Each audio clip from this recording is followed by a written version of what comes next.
ನೋಡಿ ಸ್ನೇಹಿತರೆ, ಅಡಿಗೆ ಮನೆಗೆ ಹೆಣ್ಮಕ್ಳು ಮಾತ್ರ ಸೀಮಿತ ಅಲ್ಲ, ಖಂಡಿತವಾಗ್ಲು ಪ್ರತಿಯೊಬ್ಬರು ಗಂಡು ಮಕ್ಳು ಅಡಿಗೆ ಮಾಡ್ಬೋದು.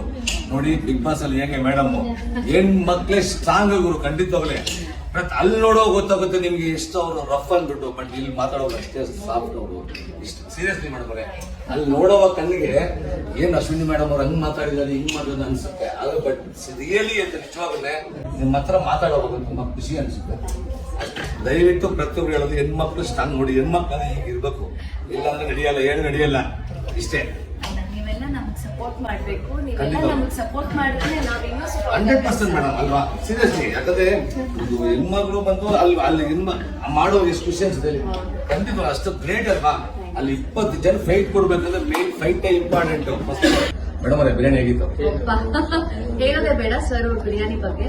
ಹೋದ್ ಸಲ ಆಕ್ಚುಲಿ ನಾನು ಮೀಟ್ ಮಾಡಿದಾಗ ಹೇಳಿದ್ರು ರೋಸ್ ಬಿರಿಯಾನಿ ಮಾಡ್ಕೊಡ್ತೀನಿ ಅಂತ. ನನಗೆ ಬಂದ ತಕ್ಷಣ ಬಿರಿಯಾನಿ ಅನ್ನೋಷ್ಟು ಬಿರಿಯಾನಿ ತಂದ್ಕೊಡ್ತೀನಿ. ಈ ಸಲ ಬಿರಿಯಾನಿ ನಂದಲ್ಲ, ರುಚಿನೇ.